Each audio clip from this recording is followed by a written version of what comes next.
New England Cable News reporter Hillary Strauss is in our Hartford bureau tonight with more on the story. Hello, Hillary. Hello, RD. The threats and controversy are about this newsletter, and depending on whom you ask, it's anything from ridiculous to criminal. Stuff that could get the students into even more trouble. The Cheshire Police and the state's attorney are collecting evidence and deciding whether or not they want to file charges. Meanwhile, two of the targeted teachers will be pressing charges on their own. Reporting from the Connecticut Bureau, I'm Hillary Strauss. Back now to you in the studio. Hillary Strauss joins us live from Foxborough with the latest out there. Hillary? Tom, the latest is not good news. A lot of long faces here at Foxborough Stadium. Midway through the fourth quarter, the Patriots are losing 28-0. Ouch. The Vikings just scored again a few minutes ago. Their preseason home opener kicked off at 7:30, but despite the bad news, the fans here tell me that they remain optimistic. Apparently, so do a lot of other folks in the region. The crowd here tonight, about 55,000. That was, of course, until everybody started filing out early. I see them leaving the stadium right now. I guess they can't take the pain anymore. Reporting live from Foxborough, I'm Hillary Strauss. Back now to you in the studio. And UPN 38's Hillary Strauss joins us live from the Esplanade to give us a look. Evening, Hillary. Good evening, Tom. You are right. The skies did explode and a phenomenal fireworks display just ended here. And you can bet that the folks who are behind me on boats probably had the best view of the pyrotechnics. But meanwhile, the main attraction took place earlier just in front of me in the Hat Shell and on the Esplanade. That's where folks were treated to the music of Melissa Manchester, Buckwheat Zydeco, the cast from the musical Ragtime, and of course, the maestro and the pop. And I bet everyone here is hoping for that too. Now, some good news this year for everyone who arrived late. For the first time ever, 4 Jumbotron video screens were set up and they broadcast the concert live. There were 3 set up in Boston and 1 in Cambridge.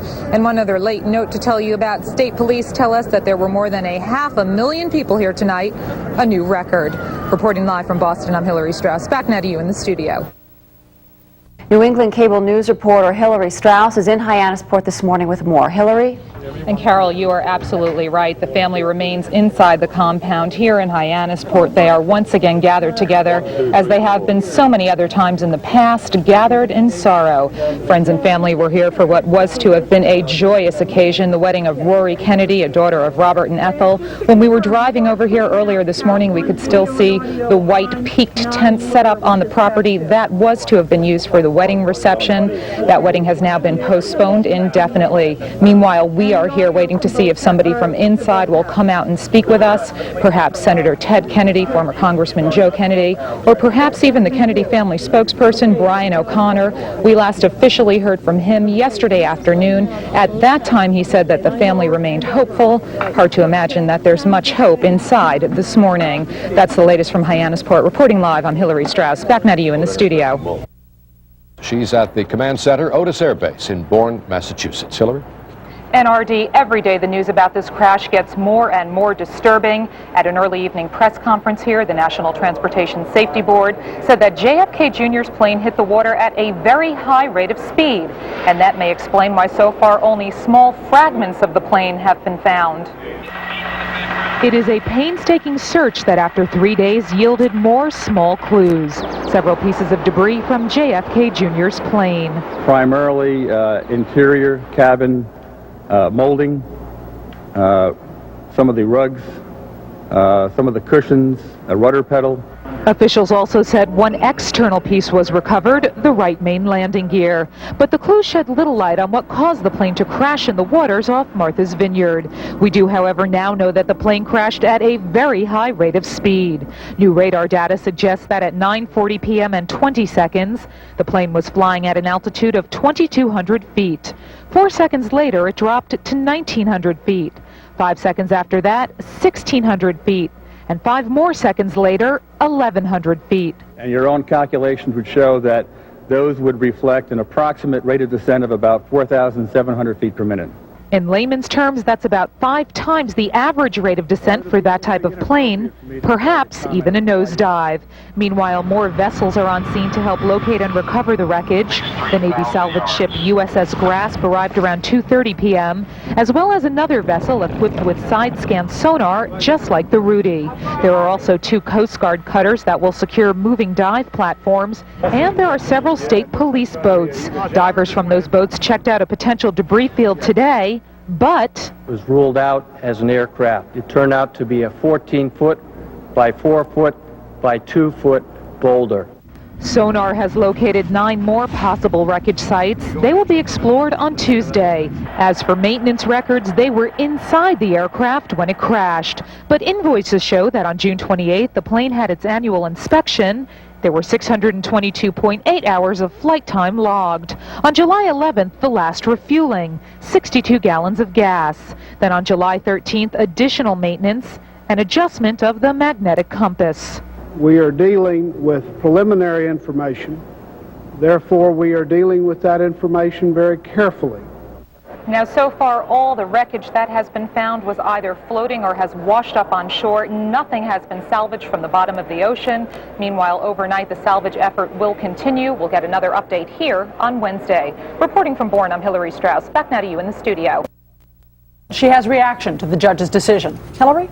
And Margie, reaction, as you may imagine, is anger on one side, relief on the other. The judge issued her ruling here just before noon today. In doing so, she said that Louis Farrakhan's speech was not a public event, but rather a private religious service. Marceline Donaldson says her blood was boiling when she was barred from a 1994 speech by Louis Farrakhan because she was a woman. She sued the Nation of Islam leader for sex discrimination. The case went to court last week, but now a judge has dismissed it. Donaldson sat stone-faced in court during the ruling, but outside court, her blood pressure was rising once again. I'm angry now, yeah. I'm disappointed, yes, and my blood is boiling, and we will use that adrenaline. Adrenaline resulting from Judge Regina Quinlan ending the suit, saying that the First Amendment guarantees of freedom of religion and freedom of assembly protected the Nation of Islam. I find that the plaintiff has failed to prove by a preponderance of the evidence that this was a place of public accommodation at the time she was excluded.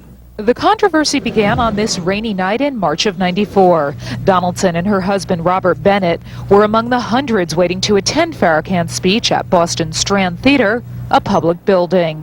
Whites and women were turned away and tempers were turned up. I can't get into a public building just because I'm a woman? The couple, former civil rights activists, say they can't see how a man who once faced oppression put himself in a position to oppress others. To me, it's like whatever we had won in struggle for free access to public accommodations is being eroded. That is, the victories are being turned back. Their attorney, meanwhile, believes he offered a solid case, even presenting as evidence the license issued by the city of Boston for the speech. It said that the Nation of Islam's meeting would not violate or infringe upon any right of any person whatsoever. Well, I'm disappointed, naturally, that the judge thought that the case at this point didn't warrant proceeding to the jury, for the jury to decide. Now, the plaintiff's attorney says there is a strong chance that he will appeal. As for the Nation of Islam, its local leader, Don Muhammad, says he feels vindicated by the verdict. He says that Farrakhan's intent that night was to speak directly to black men about violence. Reporting from Cambridge, I'm Hillary Strauss. Back now to you in the studio. New England Cable News reporter Hillary Strauss has details. With the flip of a switch, this child's safety lock is now engaged. It allows you to open a car door from the outside, but prevents a child from opening an unlocked door from the inside. The mechanism is meant to save lives, but ironically may have led to a child's death.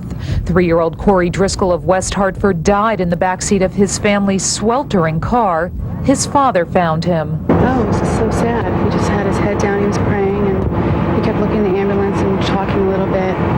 It's very sad. So it's a tragedy no matter how you cut it, and we're just trying to determine the sequence of events, exactly what happened, how it happened. The likely scenario is that the rear door to the family's car was probably unlocked. Corey Driscoll probably opened the door and went inside, then closed it behind him. But because the child's safety switch was engaged, he couldn't get out.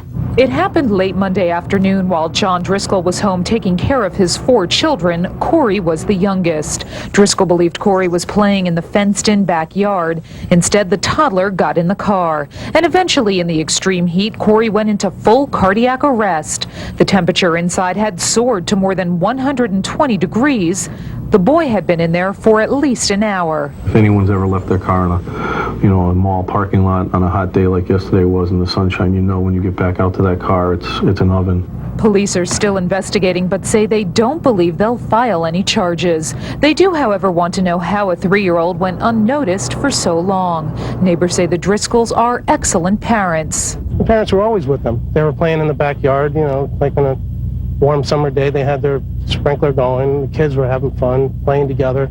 Experts say the lesson here is simple. Never leave children in hot cars and disengage the safety switch if you're not driving. Advice that comes too late for the Driscolls, but could save another child. Hillary Strauss, New England Cable News, West Hartford, Connecticut. I know. Easy, big fella. Feeding time for this bald eagle, and he's showing signs of resistance. Last week he was so sick he didn't fight back at all. The feistiness means he's recuperating. A miracle, according to vet Richard Jacobs, who thought the bird would be dead within 24 hours after it was brought into his clinic last Thursday. He was so profoundly debilitated that when we put him in the cage, he was not capable of lifting his head above the cage floor. Actually, he used it to support him, to keep himself upright. The eagle was found in Glastonbury along the Connecticut River, unable to fly more than a few feet. Officials didn't know why he was sick. An X-ray shows he swallowed a pellet, initially believed to be lead, but the bird tested negative for lead poisoning. Now it's believed the pellet is steel. He probably ate the pellet, either directly or more likely from consuming a bird who'd been shot with the pellet. The source of his illness, though, is still a mystery, but it could be pesticide poisoning. He's being nursed with antibiotics and anti-inflammatories. How you doing? You feeling better? You're a handsome birdie. The bald eagle has a rich history in the U.S. It was designated the national bird in 1782. Years ago, it was nearly extinct, but it made a comeback and was taken off the federal endangered species list in July. However, in Connecticut, it's still classified endangered. In fact, bald eagles are so rare in Connecticut that in the past 10 years, only 3 others have been captured for medical care, and statewide, there are only 2 nesting pairs. The hope is that this bird will eventually find a nesting mate and breed, but first it has to finish recuperating. Next week it will be transferred to a rehabilitation facility. It will be good for him because he'll be able to be free again, but it's going to be weird not having him here because he's taken up a lot of everybody's time. When you see him recover and see the full return of his dignity and how offended he seems to be at our intervention in what he thinks is his lifestyle, it's a great moment. Jacobs believes that the bird won't need much time in rehab and can be released into the wild soon, proving not only that the eagle has landed, but that it will be taking off once again. Hillary Strauss, New England Cable News, Higganum, Connecticut.